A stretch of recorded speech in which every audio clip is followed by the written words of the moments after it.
News में आपका स्वागत है और खास कार्यक्रम खास खबर लेकर आपके साथ मैं हूं मोहम्मद कमर खान। उत्तर प्रदेश में ये क्या हो रहा है? पहले हाथरस में दरिंदगी और फिर बलरामपुर में दोहराई गई हाथरस जैसी एक और घटना। पहले युवती के साथ सामूहिक बलात्कार किया गया और उसके बाद युवती की दरिंदियों ने कर दी हत्या। एक के बाद एक गैंगरेप और हत्या के मामले सामने आने के बाद न सिर्फ उत्तर प्रदेश में जनता के बीच गुस्सा है बल्कि पूरे देश में आक्रोश देखा जा रहा है। सियासतदारों ने इन मामलों पर अपनी सियासी रोटियां सेकना शुरू कर दिया है। विपक्ष लगातार यूपी की योगी सरकार पर हमला करती नजर आ रहा है और प्रदर्शन पैदल मार्च किए जा रहे हैं। वहीं सरकार भी विपक्ष को लगातार जवाब दे रही है। हालांकि नोएडा में राहुल गांधी प्रियंका गांधी अपने काफिले के साथ हाथरस के लिए बढ़ते हैं, पुलिस बीच में ही रोक लेती है। तो छत्तीसगढ़ में भी कांग्रेस अलग अलग चरणों में विरोध की रणनीति बना रही है। दिल को झकझोर कर रख देने वाले इन मामलों पर हो रही राजनीति के क्या कुछ है मायने और क्या कुछ आ रहा है, इन खबरों से जुड़ा हुआ अपडेट सामने, इसी पर करेंगे बात खास खबर में।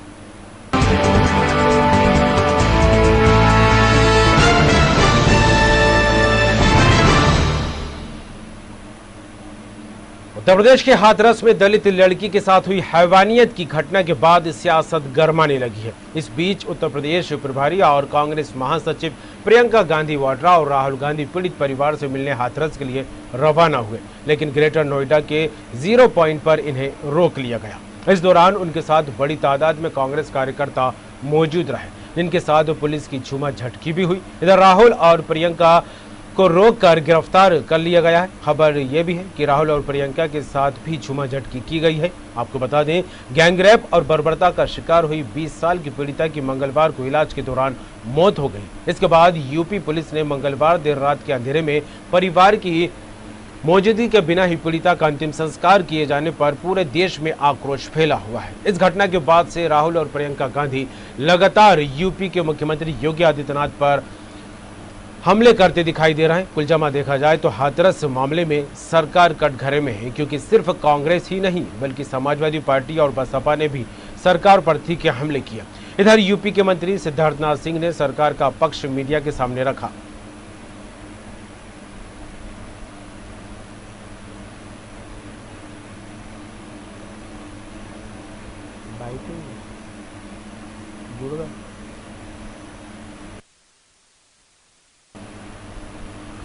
और सीधे चलेंगे लखनऊ। लाइव हमारे साथ जुड़ गए आरसी भट्ट, जो कि उत्तर प्रदेश स्टेट एडिटर हैं। भट्ट साहब, एक के बाद एक 2 मामले उत्तर प्रदेश में देखने को मिले हैं। बलरामपुर का, हाथरस का मामला, दिल दहला देने वाली ये घटनाएं सामने आई हैं। लोगों के दिलों को झकझोर कर रख देने वाले ये मामले सामने आए और ऐसे में सियासत अपने चरम पर चढ़ती दिखाई देने लगी है। न सिर्फ सियासतदार इन मामलों को लेकर सरकार को घेरते नजर आ रहे हैं, बल्कि देश की जनता, उत्तर प्रदेश की जनता में भी काफी आक्रोश है। क्या कहें इन मामलों को लेकर? जिस तरह से ये 2 से 3 घटना उत्तर प्रदेश में निकलकर तुरंत आई है, यानी कि 2-3 दिनों में जिस तरह से रेप की घटनाएं हुई हैं, हाथरस की हम बात करें, की बात करें, बुलंदशहर की बात करें, इससे कहीं न कहीं पूरे प्रदेश में जो है एक महिलाओं को लेकर असुरक्षा की भावना उत्पन्न हो गई है। और जो विपक्ष है वो कहीं न कहीं इसी मौके की साथ में था कि इस तरह के कोई कानून व्यवस्था से संबंधित या महिलाओं की यौन शोषण के मामले से संबंधित इस तरह के कोई मामले आए तो वो हम उस पर रोटियां लिखते हैं। विपक्ष भी इसी बात में था और विपक्ष वही कर रहा है, क्योंकि जिस तरह से रेप पीड़िता के परिवार के साथ सहानुभूति होनी चाहिए, सहानुभूति कम, राजनीति ज्यादा हो रही है। उसके साथ साथ सरकार जो है वो कहीं कहीं मामले को छूटने और ढांपने से लग रही है, यानी उसको ढांकने से लग रही है और उस सबूतों को नष्ट करने में लग रही है। ये भी सरकार की बड़ी विफलता है कि सरकार 14 तारीख को हाथरस में बच्ची के साथ घटना होती है तो उसके बाद बहुत देर में हरकत में आती है। उसको बचाने का भरपूर प्रयास नहीं किया गया। सफदरजंग के डॉक्टरों का ये कहना है कि जब इसकी सांसें टूट रही थी, ब्लड प्रेशर कम था, तब इसको उठाया गया। तो सरकार की ये भी विफलता है कि उत्तर प्रदेश में 2017 में जब भारतीय जनता पार्टी सरकार में आने के लिए अपना मैनिफेस्टो जारी करती है तो उसमें ये कहती है कि हम महिलाओं की सुरक्षा की गारंटी देंगे, लेकिन कहीं न कहीं सरकार बनने के बाद है योगी आदित्यनाथ के नेतृत्व में और बड़े धूमधाम से और बड़े गाजे बाजे के साथ एंटी रोमियो स्क्वाड का गठन होता है और उस एंटी रोमियो स्क्वाड का गठन होने के बाद सरकार ने बड़े दावे किए थे कि हम मंचलों को गिरफ्तार करेंगे, पकड़ेंगे, लेकिन जिस तरह की घटनाएं लगातार उत्तर प्रदेश में हाथरस जैसी घटनाएं हो रही हैं, क्योंकि इससे पहले भी लगातार रेप की घटनाएं हुई हैं और सरकारों का ध्यान लगातार विपक्ष में आकर्षित कराने की कोशिश की है, लेकिन सरकार चेत नहीं पा रही है और उस घटनाओं को दबाने में लग जा रही है। जैसे कि रेप पीड़िता का शव, हाथरस की जो बच्ची है उसको रातों रात जला देना, उसको रातों रात परिवार के बिना दाह संस्कार कर देना, तो ये निश्चित रूप से दर्शाता है कि कहीं न कहीं प्रशासन इस चीज को दबाने की कोशिश कर रहा है। और जिस तरह से आज संपूर्ण विपक्ष में उबाल था, क्योंकि उनको एक बैठे बैठा एक बड़ा मुद्दा मिला है, तो जाहिर सी बात है कि कहीं न कहीं सरकार अब कटघरे में खड़ी है। और जिस तरह से राहुल गांधी और प्रियंका गांधी वाड्रा आज हाथरस जाने की कोशिश किए, उनके साथ पूरा हमला था और वो कहीं न कहीं लगातार ये कोशिश कर रहे थे कि उन रेप पीड़िता परिवारों से मिलें, उनसे बात करें, उनसे कम्युनिकेशन करें, तो इसको राजनीति भी कहा जा सकता है और सहानुभूति भी कहा जा सकता है। दोनों बातें हो सकती है, क्योंकि कांग्रेस को भी एक बड़ा बिठाए मुद्दा था उत्तर प्रदेश सरकार के खिलाफ। और उसके साथ साथ जिस तरह से राहुल गांधी के साथ काम पुलिस के उत्तर प्रदेश के लोगों ने किया है, यानी उत्तर प्रदेश की प्रशासन और पुलिस प्रशासन ने किया है, वो भी कहीं न कहीं देखने को मिला है। धक्का मुक्की हुई है, उनके साथ जबरदस्ती हुई है, उनको जो है हिरासत में लिया गया है, अभी वो हिरासत में है। तो जाहिर सी बात है कहीं न कहीं अब उस रेप पीड़िता पर पूरी राजनीति तय हो रही है और उसको एक बड़ा स्कैंडल बनाने की कोशिश की जा रही है, ताकि उससे राजनीति प्रभावित हो, लोगों के मन में गुस्सा आए, उबाल आए और उसके बाद सरकार के खिलाफ एंटी कंवेंशन तैयार हो। ये तमाम चीजें करने की कोशिश की जा रही है और सरकार भी वही गलतियों पे गलतियां कर रही है, क्योंकि सीधे तौर पे सरकार उसको ढकने का काम कर रही है, सबूत मिटाने का काम कर रही है। एडीजी लॉ एंड ऑर्डर कहते हैं कि उसके साथ रेप नहीं हुआ, सफदरजंग के डॉक्टर बोलने को तैयार नहीं है। तो ये निश्चित रूप से कहा जाए कि कहीं न कहीं सरकार अब डैमेज कंट्रोल में लगी। जी बिल्कुल, लेकिन भट्ट जी, जिस तरह से देखा जाए प्रदेश के मुखिया योगी आदित्यनाथ लगातार जब से सत्ता संभाली उन्होंने पुलिस महकमे के साथ बड़ी बड़ी बैठकें करते रहे और उत्तर प्रदेश से अपराध को खत्म करने को लेकर दिशा निर्देश लगातार जारी होते रहे और इन सभी के चलते जिस तरह से एंटी रोमियो और न जाने कितने तरह की टीमें गठित की गई हैं, लेकिन बावजूद इसके जो है लगातार गंभीरता दिखाने के बाद भी इनका असर होता दिखाई क्यों नहीं दे रहा और एक के बाद एक ऐसे मामले सामने आ रहे हैं जो कि दिल दहला देने वाले मामले हैं? बहुत अच्छा सवाल आपने पूछा है और यही सवाल तकरीबन 3.5 सालों से उत्तर प्रदेश की जनता भी पूछ रही है और पूरा विपक्ष भी पूछ रहा है। सीधे तौर पर आपने तो वादा किया था 2017 में कि हम सत्ता में आएंगे तो एंटी रोमियो दल से लेकर और महिलाओं की सुरक्षा का वादा करेंगे, लेकिन अभी क्या हुआ? लगातार रेप की घटनाएं हो रही हैं, महिलाओं को जला दिया जा रहा है, महिलाओं के खिलाफ कार्रवाई हो रही है।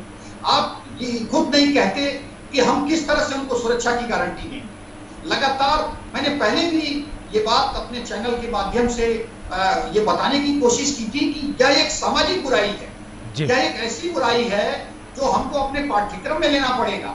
हमारा जो कक्षा 1 का बच्चा है, फर्स्ट स्टैंडर्ड का बच्चा है, वो इंटर तक ये पढ़े कि हमें महिलाओं का यौन शोषण नहीं करना है, उनकी तरफ देखना भी नहीं है, मतलब उनको उनके खिलाफ अन्याय नहीं करना है, उनके खिलाफ गलत निगाह से नहीं देखना है, ये तमाम चीजें करें।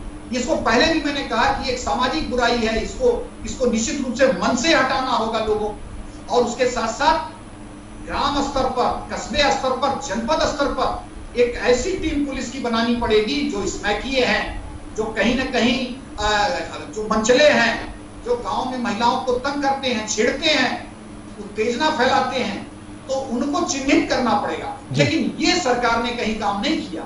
सरकार केवल बस शहरी क्षेत्रों में पुलिस का स्क्वाड बना के, डंडा भांज के, और भाई बहन बैठे हैं पार्क में, घूमने गए हैं तो उनको एंटी रोमियो पकड़ के ले जाता है और कहता है कि ये लोग छेड़खानी कर रहे हैं, आपस में व्यवहार कर रहे हैं। तो इस तरह की भी घटनाएं आई हैं।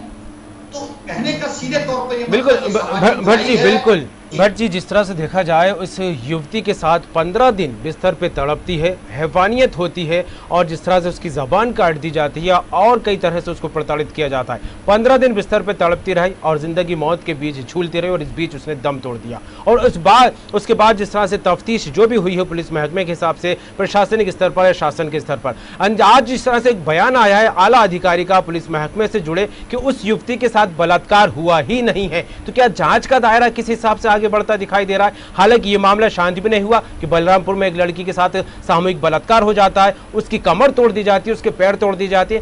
क्या कर रहा है पुलिस महकमा और क्यों शासन प्रशासन की तरफ से उचित कदम और गंभीर कदम क्यों नहीं उठाए जा रहे हैं? देखिए, उत्तर प्रदेश के पास अब एक एसआईटी के अलावा और कुछ नहीं रह गया। उत्तर प्रदेश की जो एसआईटी है उसमें पुलिस के और आईएएस के अधिकारी, आला अधिकारी हैं, आईपीएस अधिकारी।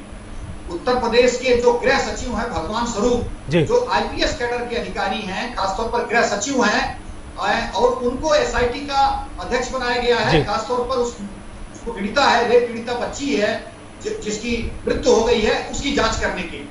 जब वो एसपी थे तब से मैं उनको जानता हूँ। वो दूध के धुले नहीं है, वो क्या जांच करेंगे? और निश्चित रूप से उनकी जांच जो है वो कहीं न कहीं सरकार के पक्ष में भी आ सकती है। इस तरह के तमाम आरोप विपक्ष द्वारा लगाए जा रहे हैं और उत्तर प्रदेश की एसआईटी पर किसी भी हाल में भरोसा नहीं है, क्योंकि जब तक उत्तर प्रदेश के जो आला अधिकारी हैं, मैं डीजीपी की बात करूं या अपर मुख्य सचिव गृह की बात करूं, मनमाने ढंग से लोग काम कर रहे हैं। बार बार मुख्यमंत्री का ध्यान उनकी तरफ नहीं जा पा रहा है। हमेशा वो टीम 11 के साथ बैठक करते हैं, किस तरह का दिशा निर्देश दे रहे हैं। कप्तान जो है उत्तर प्रदेश का भ्रष्टाचार में डूबा हुआ है, थानों से और जनपदों से खनन से पैसा ले रहे हैं। क्या महिलाओं की सुरक्षा करेंगे? यह एक बड़ा सवाल है जो विपक्ष भी पूछ रहा है और मीडिया भी पूछ रही है। तो सरकार को कम से कम ऐसे लोगों की तैनाती करे जिनके पास विजन हो, महिलाओं की सुरक्षा करने का एक आधारभूत ढांचा हो, एक पूरा मैप हो, और उसके साथ साथ सरकार का जो एजेंडा है उसको कम से कम सुरक्षा का जो एजेंडा है उसको लागू करें। बिल्कुल, इस जनता के बीच इन मामलों को लेकर भट्ट जी लगातार आक्रोश है, जनता लगातार अपने गुस्से का इजहार करती दिखाई दे रही, तो विपक्ष भी लगातार सरकार को कटघरे में खड़ा करता दिखाई दे रहा है। लेकिन इन तमाम परिस्थितियों के बीच देखा जाए तो सरकार का क्या रुख सामने आ रहा है इन मामलों को लेकर? सरकार पूरी तरह से कमर लीपापोती के मूड में है। जिस तरह से आपने देखा होगा विजुअल, उस रेप पीड़िता बच्ची का जो शव है उसको रात में ले जाकर ताबड़तोड़ जला दिया गया और परिवार वाले लाख मना करते रह गए कि सुबह का इंतजार करें, क्योंकि जो क्रियाक्रम अंतिम संस्कार की जो रस्म होती है, विधि विधान होता है हिंदू धर्म में, वो हर शाम के बाद नहीं होता है। बिल्कुल। लेकिन सरकार को इतनी जल्दी क्या थी उसका शव जलाने के लिए? क्योंकि सरकार को अंदेशा था कि जब तक इसका शव पड़ा रहेगा तब तक राजनीति तेज होगी, बड़े बड़े राजनीतिक लोग इस पर आएंगे, एक बड़ा स्कैंडल खड़ा होगा और यह कहीं न कहीं देश में एक बड़ा मुद्दा बन सकता है। सरकार को यह अंदेशा था। सरकार की जो एलआईयू थी लगातार अधिकारियों को फीडबैक दे रही थी और हाथरस के जिला प्रशासन को ये कहा गया था उत्तर प्रदेश के गृह विभाग द्वारा कि आप इस मामले को ताबड़तोड़ निपटाइए। अभी जो जानकारी मिल रही है उसमें रेप पीड़िता के परिवार को कहीं न कहीं उन पर दबाव डाला जा रहा है, उनको समझाने की कोशिश की जा रही है जिला प्रशासन, जिलाधिकारी और एसपी द्वारा। तो ये कहीं न कहीं सरकार को जल्दी थी इस मामले को रफा दफा किया जाए, लेकिन अब चूंकि ये मामला पूरी तरह से देश स्तर पर आ गया है, लगातार धरना प्रदर्शन हो रहे हैं, संपूर्ण विपक्ष इसकी आलोचना कर रहा है। उत्तर प्रदेश के दो भूतपूर्व मुख्यमंत्री, उसके साथ साथ देश के आला लीडर, उसके साथ साथ राहुल गांधी और खासतौर पर प्रियंका गांधी वाड्रा, सभी लोग एक मैदान में कूद पड़े हैं कि उसको कहीं न कहीं बिल्कुल कुल मिलाकर यही देखा जा रहा है कि जिस तरह से विपक्ष को लेकर बात की जाए, तमाम सियासी दल इस मामले को लेकर एक्शन मोड में नजर आ रहा है। सरकार को चौतरफा से घेरने की कोशिश की जा रही है और हालांकि सरकार भी अलग अंदाज में जवाब देती नजर आ रही है। इस तरह के गंभीर मामलों को लेकर फिलहाल देखने वाली बात होगी कि आगामी दिनों में इसको लेकर क्या कुछ सियासत परवान चढ़ती है और क्या कुछ तस्वीरें सामने आती है। भट्ट साहब खबर जुड़ने के लिए बहुत बहुत शुक्रिया।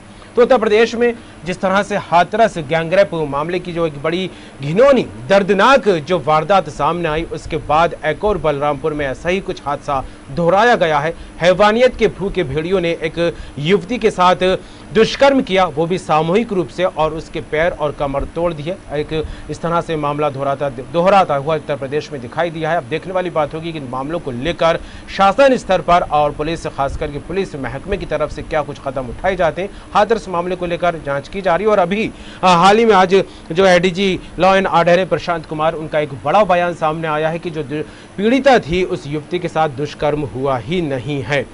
और आपको बता दें, मामले को अनावश्यक रूप से तूल दिया जा रहा है, देने की कोशिश की जा रही है, यह भी एडीजी का कहना था। और माहौल खराब करने वालों के खिलाफ सख्त कार्रवाई की जाएगी। हालांकि माहौल खराब करने वालों के खिलाफ जब कार्रवाई होगी तब होगी, लेकिन जिन्होंने माहौल को पैदा किया है, जो इसके अहम आरोपी हैं, उनके ऊपर क्या कुछ कार्रवाई होती है देखने वाली बात होगी। रुक करेंगे अगली खबर।